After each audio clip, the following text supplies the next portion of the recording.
the Milwaukee Brewers DFA'd Eric Haase and picked up Danny Jansen from the Rays. And they give up a prospect in, you want to pronounce that one for me? Jer Aranamo. Okay. In the trade, infield prospect. And then the Rays actually backfill by getting Nick Fortes from the Marlins for outfield prospect Matthew Etzel. So let's start at the top. Kratz, Brewers fans, get Danny Jansen. Nice little defensive upgrade. A little bit of pop. He's got 11 homers this season. Are you satisfied?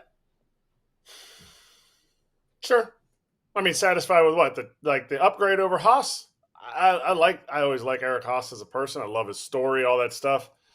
You need to definitely have somebody behind the dish that's going to play twice a month now. Like, there's no way William Contreras isn't behind the dish if this team is going to be winning. Now, maybe they feel like they need more of a veteran presence. I was confused by it, honestly, just because I didn't think that was an area that they needed to upgrade.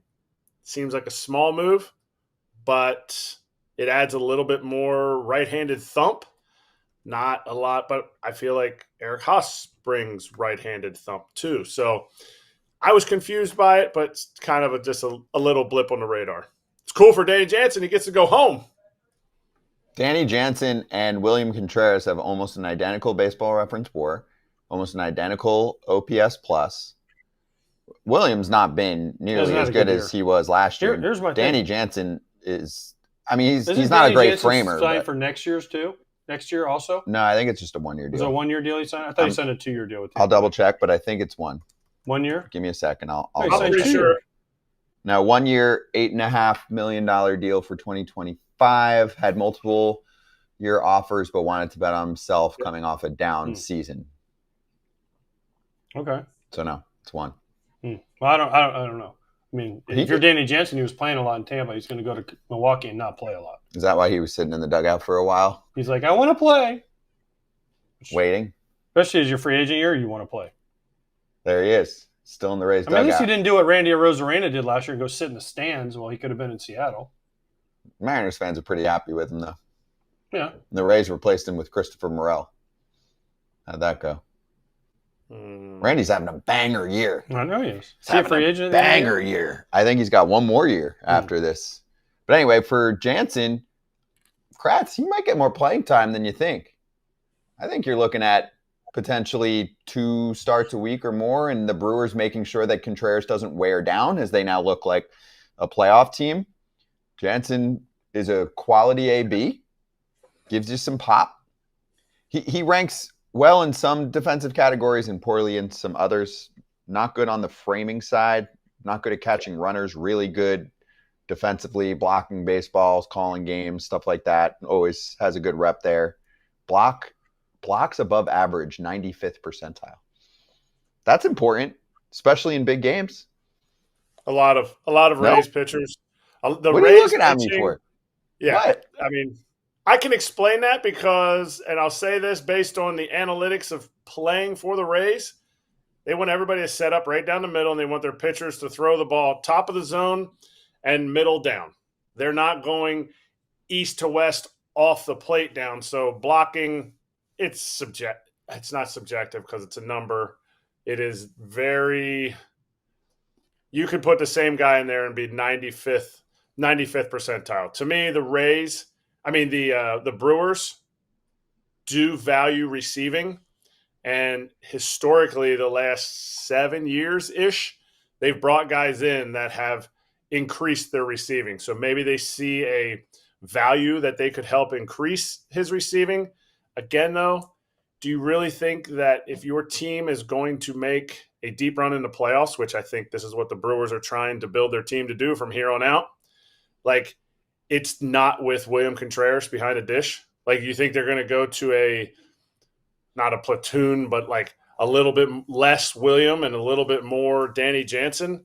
I have a hard time believing that. You have to almost believe, if you're the Brewers, our offense potential is in William Contreras playing behind a dish. Or maybe they don't feel like everything else in the market is priced in their range.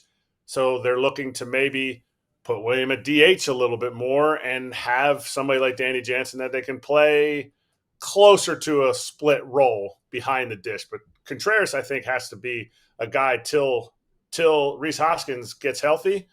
That has to be a stalwart in that lineup, even though he's struggling.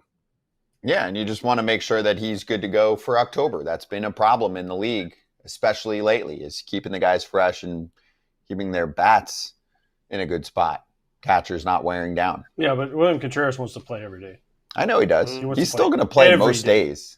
He's going to play 4 out of 5 days. I don't know. Instead of 5 out of 6. Ty and Mile High in the chat said Contreras has broken finger. Maybe he can finally go to the IL. That story came out in May, I believe, when he was playing through a fractured left finger. Maybe that's partially why his numbers are down this year. I mean, Maybe, he was. But I know this. He has. I mean, doing Brewers games, he has.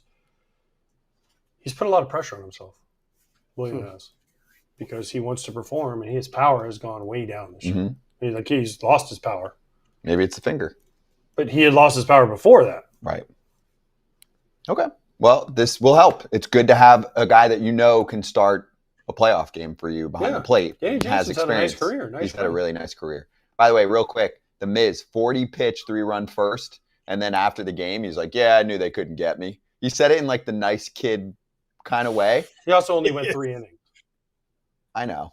He went 3 innings, dude. Like, I love you, Miz, but like, you got to go 5, dude. Brewers offense put up 8-4 win over the Cubs. Andrew Vaughn homered. Change of scenery, guy. He's good. Change of scenery, guy. He got away from the White Sox, and he has been one hell of a player for the Brewers. Some left and never came back, and then some look like Andrew Vaughn right now. Maybe just everybody leaves the White Sox and they get better. No, not everybody. Roy Jimenez ain't playing Major League Baseball this year, is he? No, he's in AAA, and he's struggling. He was struggling, I thought. So there you go. Kratz, if I'm new to card collecting and I'm looking for the safest, most trusted way in the game to acquire cards or to buy a card, but not go through a ton of work where I'm going to the shows, I'm going online doing auctions. I want it all in one place. I'm going to Arena Club. It's all in one place. You know you're getting a good price, whether you're buying it or you're selling cards. If you're new to it, you don't want all the other crappy cards. You can get the ones that you want. You can start your collection. And if you get them on Arena Club, your collection will look boss.